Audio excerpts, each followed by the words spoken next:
Success એકેડમીમાં આપ સૌનું સ્વાગત છે। આજે આપણે ટેક્સ સેશનમાં મૂડી નફો જેમાં દાખલા નંબર 12 વિશે માહિતી મેળવશું।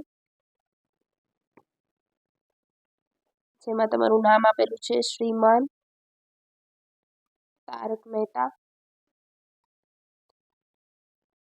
અને પહેલાના વિડીયોમાં મેં બધી કલમો સમજાવેલી છે, તે ના જોઈએ તો પ્લીઝ પહેલા તે ચેક કરો, ત્યારબાદ આ વિડીયો પર આવો। ચલો આમાં કોષ્ટક કઈ રીતે બનશે તો કે વિગત, ડાયરેક્ટ પણ રકમ લખી શકશો, રકમ। ચલો સૌથી પહેલા કોણ આપેલું છે? રહેઠાણનું મકાન આપેલું છે। ચલો નંબર 1 રહેઠાણનું મકાન, એમાં આપણે શું સૌ પહેલા પ્રથમ શું લખીશું? વેચાણ કિંમત, વેચાણ કિંમત। ચલો વેચાણ કિંમત કેટલી આપેલી છે? 1,38,90,000 લખી નાખીએ। 1,38,90,000 એમાંથી માઇનસ કરશું વેચાણ ખર્ચા જે આપણને છેલ્લે આપેલા છે, ફેરબદલી ખર્ચ, ફેરબદલી ખર્ચ। જે અહીંયા સુધી હું સ્ટેપ કરાવું છું એ બધામાં કોમન છે, એમાં કોઈ પણ નવી વસ્તુ નથી। ચલો માઇનસ કરી નાખીએ। 1,38,90,000 માઇનસ 45,000, 1,38,45,000। ચલો ત્યારબાદ હવે તમારે એક વસ્તુ નોટ કરવાની છે। ચલો ખરીદ તારીખ ક્યારે છે? 95, કેટલામાં? 3 લાખમાં।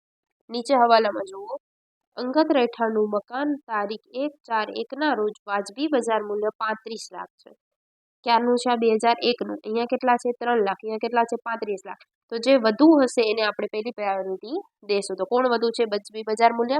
તો ચલો કાઢી દઈએ માઇનસ સુધારેલી પડતર, કેમ કે ઘણા વર્ષો છે, લાંબા ગાળાનું છે। સુધારેલી પડતર કઈ રીતે શોધાય? ચલો જોઈએ। 35 લાખનું હતું, ચલો ગુણ્યા અત્યારનો સૂચકાંક કેટલો છે? 24-25નો, 25-26નો 363। અને મેં પહેલા જ કીધું હતું 2001 હોય તો કેટલો આવશે એનો સૂચકાંક? 100। ચલો માઇનસ કરી નાખીએ ગુણાકાર કરીને। 35 લાખ ગુણ્યા 363 ભાગ્યા 100, 1,27,05,000। ચલો માઇનસ કરી નાખીએ। 1,38,45,000 કેટલા આવશે? 11,40,000। કેટલા આવશે? 11,40,000। પ્લસમાં આવે છે એટલે એને શું કહેશું? લાંબા ગાળાનો મૂડી નફો, લાંબા ગાળાનો મૂડી નફો। ચલો ત્યારબાદ આપણે પાછળ ચેક કરી લઈએ। ચલો 1,38,00,000 એમાંથી ફેરબદલીના ખર્ચા 45,000 માઇનસ કર્યા એટલે 1,38,45,000, 1,27,05,000 લાંબા ગાળાનો મૂડી નફો 11,40,000 આપણી વસ્તુ આવી જાય છે। ચલો ત્યારબાદ સેકન્ડ નંબરમાં શેર બજારમાં નોંધાયેલા શેર, શેર બજારમાં નોંધાયેલ શેર, નોંધાયેલ શેર હોય તો સૂચકાંક ધ્યાનમાં લેવામાં આવતો નથી। ચલો વેચાણ કિંમત, વેચાણ કિંમત કેટલાની આપેલી છે? વેચાણ કિંમત 10,50,400 માઇનસ ફેરબદલી 2400, અને ડાયરેક્ટ જ માઇનસ કરી નાખું છું એની ખરીદ કિંમત, ખરીદ કિંમત। ચલો ખરીદ કિંમત 5માં છે 8,80,800 અને નીચે એની બજાર કિંમત આપેલી છે। આ શેરોની 2018ની વાજબી બજાર કિંમત 8,50,000। અહીંયા 8,80,000 છે, અહીંયા 8,50,000, બેમાંથી જે વધુ હોય લેવાનું એટલે 8,80,800। ચલો માઇનસ કરી નાખીએ। 10,50,400 માઇનસ 2400 માઇનસ 8,80,800, 1,67,200। આને પણ શું કહીશું? લાંબા ગાળાનો મૂડી નફો, લાંબા ગાળાનો મૂડી નફો। ચલો નંબર 3 નંબરમાં કોણ છે? અંગત મોટર કાર, જેને ધ્યાનમાં લેવામાં આવતું નથી. અંગત મોટર કાર ડેશ એ ધ્યાનમાં લેશું નહીં. ઝવેરાત, એની વેચાણ કિંમત કેટલી છે? ઝવેરાતની વેચાણ કિંમત 39 લાખ માઇનસ એના ખર્ચા 30,000 અને માઇનસ એની સુધારેલ પડતર. કયા ટાઈમમાં છે? તો આ 25 છે, આ 20 છે, મતલબ 5 યરથી અંદરનું જ છે, એટલે ડાયરેક્ટ જ લખી નાખશું 31 લાખ. જો લાંબા ગાળાનું હોત તો કરવું પડે. ચલો 39 લાખ માઇનસ 30,000 માઇનસ 31 લાખ એટલે 7,70,000. આને કહીશું ટૂંકા ગાળાનું. હવે રહેઠાણનું મકાન 25માં જ ખરીદી લે છે ને 21/3 વેચે, એટલે આ કલમ લાગુ પડતી નથી. ટાઈમિંગ સાવ શોર્ટ છે. મેં તમને ટાઈમિંગ કીધો તો 2 વર્ષની અંદર, એટલે સાવ શોર્ટ ટાઈમિંગ પીરિયડ છે, એટલે આ ધ્યાનમાં લઈશું નહીં. ચલો 9 લાખ છે, ચલો પ્લસ કરી દઈએ. ટોટલ નફો, કુલ કરપાત્ર નફો. એક દાખલામાં હું તમને કઈ રીતે થશે એ પણ સમજાવી દઈશ.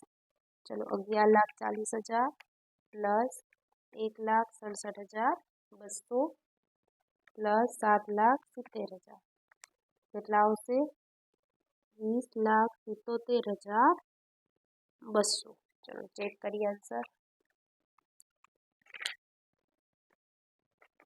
મૂડી નફાના શીર્ષક હેઠળ કરપાત્ર આવક 20,77,200. પરફેક્ટ આપણો આન્સર આવી જાય છે. આ દાખલાને તમે નોટ કરી લો. શ્રીમાન તારક મહેતા, દાખલા નંબર 12. ચલો હવે આપણે જોઈશું દાખલા નંબર 5.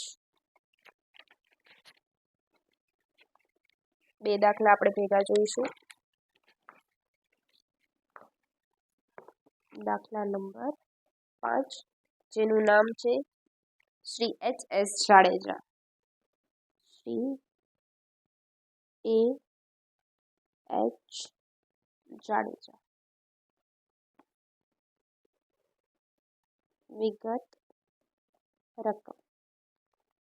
ચલો ફર્સ્ટ નંબરમાં કોણ છે તમારું? રહેઠાણનું મકાન. અહીંયા તમને વધારાના પણ ઇન્ફોર્મેશન આપેલી છે, જે શેના માટે આપેલી છે? કલમ માટે આપેલી છે. ક્લિયર? ચલો પેલા જોઈએ આપણે વેચાણ રહેઠાણનું મકાન. રહેઠાણનું મકાન. ચલો એની સૌ પ્રથમ શું લખીશું? વેચાણ કિંમત કેટલી આપેલી છે? 3,90,000 માઇનસ કરીશું ખર્ચાઓ, ફેરબદલી 10,000 એટલે 3,80,000 અને માઇનસ કરીએ સુધારેલી પડતર, જે આપેલી જ છે આપણને ડાયરેક્ટ જ. આમાં કોઈ આપણે કરવાનું નથી. સુધારેલી પડતર જ ડાયરેક્ટ આપણને આપી દીધી છે 70,000 એટલે આવશે 3,10,000. લાંબા ગાળાનો મૂડી નફો. ચલો સેકન્ડ નંબરમાં કોણ છે? સોનું. વેચાણ કિંમત કેટલી આપેલી છે આપણને? એની 8,10,000 માઇનસ ખર્ચા 81,000 અને માઇનસ પડતર 1,15,000. ચલો માઇનસ કરી દઈએ. 8,10,000 માઇનસ 81,000 માઇનસ 1,15,000 6,14,000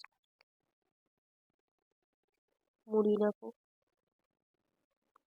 નંબર 3 કોણ છે? ચાંદી.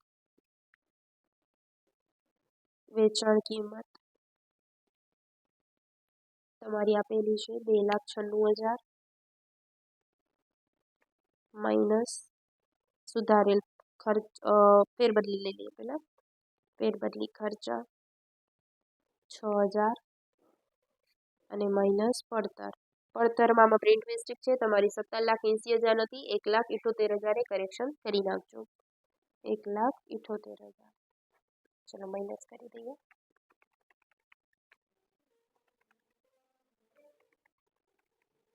કેટલા આવશે? 1,12,000. અને કહીશું મૂડી નફો. ચલો નંબર 4 કોણ છે? હીરાઓ. હીરાઓ એની વેચાણ કિંમત કેટલાની આપેલી છે? વેચાણ કિંમત આપણને 6,40,200 માઇનસ ખર્ચા અને માઇનસ પડતર 32,000 અને 4,30,000 મૂડી નફો.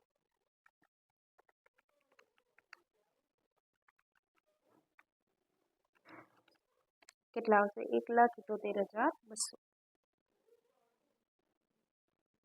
ચલો ત્યારબાદ કુલ નફો કરી નાખીએ. કુલ નફો. હવે કુલ નફામાં તમે જોઈ શકો છો આપણને કલમો કઈ કઈ આપેલી છે. મેં આ ડાયરેક્ટ લખ્યું છે જેથી તમને ડાઉટ ના રહે. જમીન આપેલી છે રહેઠાણનું મકાન બાંધવા માટે. ચલો મકાન બી છે અને સામે મકાન બાંધકામ માટે બી છે ને 25 એટલે પહેલા જ કરી દે છે 1 લાખમાં, તો અહીંયાથી માઇનસ કરી નાખશું. ચલો માઇનસ કલમ 54 1 લાખ એટલે આનો નફો કેટલો થઈ જશે? 2,10,000 કરપાત્ર નફો. ચલો પછી ડિપોઝિટ છે. ડિપોઝિટ ધ્યાનમાં લેવામાં આવતી નથી. નોટિફાઈડ બોન્ડમાં રોકાણ છે 5 વર્ષ પછી પરત કરવાના અને નેશનલ હાઈવે ઓથોરિટીના પણ રોકાણ આપેલું છે. એના સિવાય કોઈ વસ્તુ આપેલી નથી. તો ચલો આનું આપેલું છે 7,50,000 અને 3 લાખ, મતલબ બંને બોન્ડ છે તો કલમ કઈ લાગુ પડે? ઈસી. પણ હવે ત્રણેય વસ્તુ અલગ અલગ જ આપેલી છે આપણને. તો ચલો નીચે જ પેલાનું ચારેયનું પ્લસ કરી નાખીએ.